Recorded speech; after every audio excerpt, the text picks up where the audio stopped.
जय हिंद। चलिए आज हम लोग समझते हैं भारतीय संविधान, आईपीसी और सीआरपीसी क्या होती है, इसके बारे में पूरा विशेषता से समझते हैं और इनके क्या क्या खासियत होते हैं, वो सारी चीज़ों के बारे में आज डिस्कस करते हैं। देखिए, यहाँ पे एक होता है इंडियन पॉलिटी, दूसरा होता है आईपीसी और एक होता है सीआरपीसी। इंडियन पॉलिटी के अंदर में इंडियन पिनल कोड और एक होता है कोड ऑफ क्रिमिनल प्रोसीजर। इन सब चीज़ों के बारे में क्या चीज़ है वो सारी चीज़ें हम जानेंगे। देखिए, इंडियन पॉलिटी यानी भारतीय संविधान। भारतीय संविधान जो हम लोग का अस्तित्व में आया था वो कब आया था? 26 जनवरी 1950 के अंदर में ये अस्तित्व में आ गया था। पूरी तरीक़ा से मतलब क्या हो गया था, बन गया था। इसमें टोटल 12 भाग और टोटल 395 अनुच्छेद हैं। ठीक है, अब समझिए अब भाग और अनुच्छेद होता क्या है। देखिए, जिस तरीक़े से हम लोग क्लास में यानी स्कूलों में जो बुक्स होते हैं उसमें चैप्टर 1, चैप्टर 2 या फिर लेसन 1, लेसन 2 करते हैं, उसी तरीके से हमारा जो संविधान है उसको टोटल 12 भाग है यानी कि 12 चैप्टर्स हैं। और उसके अंदर जो ये आर्टिकल्स है ना, और जो ये 395 है, यानी कि उसी भाग के अंदर में यानी उसी चैप्टर्स के अंदर में ये पॉइंट है। ये क्या चीज़ में है? पॉइंट में है। जैसे समझाते हैं, जैसे यहाँ देखिए, भाग अगर एक की बात करेंगे, भाग एक की अगर हम बात करते हैं तो इसके अंदर में टोटल कितने पॉइंट्स आ जाते हैं? टोटल इसमें 1 से लेकर 4 पॉइंट्स आ जाते हैं। अब 1 से लेकर 4 पॉइंट्स क्या क्या होते हैं तो समझिए। पहला भाग में बोला गया है भारत और उसके राज्य क्षेत्र, ठीक है।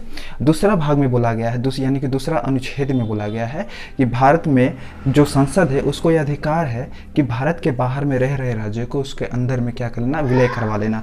भाग तीसरा में बोला गया है कि भारत को संसद को यह अधिकार है कि भारत के वर्तमान राज्य को सीमा क्षेत्र का नामकरण में परिवर्तन कर सकते हैं। अब अनुच्छेद चौथा में बोला गया है कि भारत के संसद को अधिकार है कि ब्रिटिश राज्य या फिर ब्रिटिश जो देश हैं उसको अंदर में हम लोग विलय कर सकते हैं। भाग 2 समझिए। भाग 2 में मैंने क्या बताया कि भारत के संसद को यह अधिकार है कि भारत के बाहर रह रहे राज्य को उसको अंदर भारत के अंदर विलय कर लेना। तो इसी में से एक हम लोग का आता है सिक्किम। कौन सा आता है? सिक्किम। ये हमारा 16 मई 1975 को भारत में क्या हो गया था? विलय हो गया था। इसके पीछे कहानियाँ भी है, जैसे कि भारत में जो सिक्किम जो थी वो क्या थी, एक राजा के अधीन में थी। और उस समय क्या हुआ था, चाइना से वार हो रही थी। और चाइना से वार होने के दौरान जो यहाँ के सिक्किम के राजा थे वो बहुत ही डर गए थे कहीं ये सिक्किम जो चाइना के हाथों में ना चला जाए। इनसे डर के उन्होंने वल्लभ भाई पटेल जो हमारे भारत के उस समय गृह मंत्री थे उनको फ़ोन करके बताया या फिर चिट्ठी दे के बताएं कि देखिए ऐसा ऐसा स्थिति है, आप क्या कीजिए, ये सिक्किम राज्य को भारत के साथ विलय कर लीजिए। भारत के साथ क्या कर लीजिए? विलय। तो विलय होने के दौरान उनको फिर भी क्या हुआ था, डर था कि कहीं ये जो हमारे राजा जो थे वो वल्लभ भाई पटेल पे थोड़ा संदेह कर रहे थे, क्योंकि उनको लग रहा था कि ये कहीं सौतेला व्यवहार ना करे, जैसे कि भारत के अन्य जो राज्य थे। और ये जो सिक्किम एक अलग राज्य था, वो सोच रहे थे कि भारत में अगर इसको विलय कर दिया जाएगा, भारत में अगर सिक्किम को विलय कर दिया जाएगा तो कहीं पक्षपात ना करे, ताकि कोई दूसरे राज्य को अच्छी सुविधा दे और सिक्किम को अलग। इसलिए इनको दिलासा देने के लिए, इनको विश्वास दिलाने के लिए हमारे जो भारतीय संविधान है इसमें क्या किया गया था, 22वां राज्य इनको घोषित किया गया था 32वां संशोधन करके भारत के राज्य को क्या मतलब सिक्किम राज्य को भारत में विलय कर दिया गया था।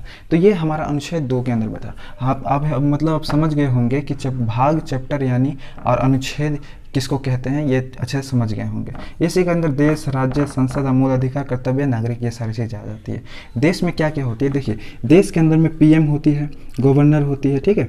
ये सारी चीज़ों के चर्चा किया गया है कि हमारा पीएम कैसा होगा, उसका आयु सीमा या फिर उसका कैसे निर्वाचन किया जाएगा। ये सारी चीज़ों के बारे में हमारे देश के बारे में बताते हैं, प्रेसिडेंट वगैरह सारे।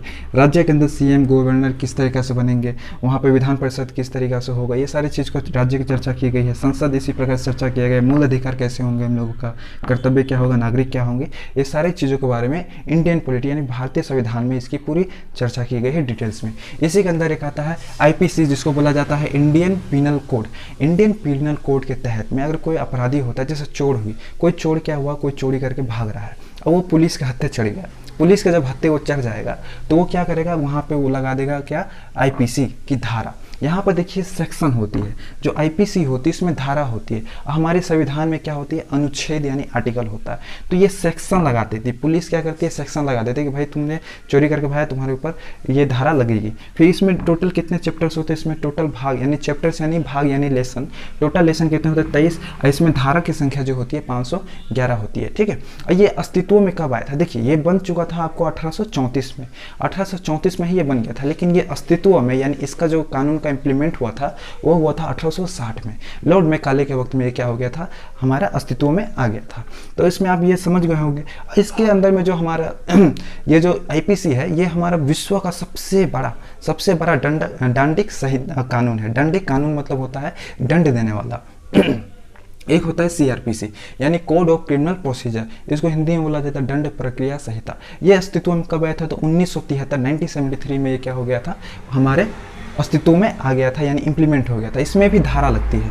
धारा क्या होती है, तो धारा मैंने जैसे बताया कि जैसे कि हमारा क्या होता है अनुच्छेद, उसी तरीक़ा से इसमें क्या होती है धारा। तो धारा क्या हो गया, इसमें है 484 या इसके चैप्टर्स के भाग जो यानी चैप्टर्स यानी भाग जो होता है वो 37 होती है, ठीक। तो ये तरीक़ा से इसमें होता क्या है, तो इसमें कोर्ट में जो क्रिमिनल्स होते हैं उसको बुलाया जाता है, और अगर उनको मतलब ये घोषित हो जाता है कि वो अपराध किया हुआ है, तो यहाँ पे जो सीआरपीसी होता है मजिस्ट्रेट या फिर जज के द्वारा उनके ऊपर में यहाँ पे सेक्शन लगा दिया जाता है, चाहे 2 साल के लिए, 6 महीने के लिए, साल भर के लिए।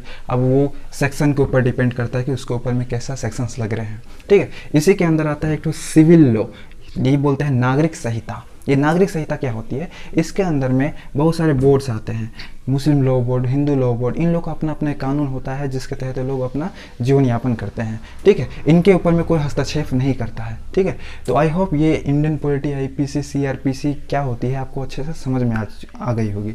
मिलते हैं नेक्स्ट क्लास में। जय हिंद।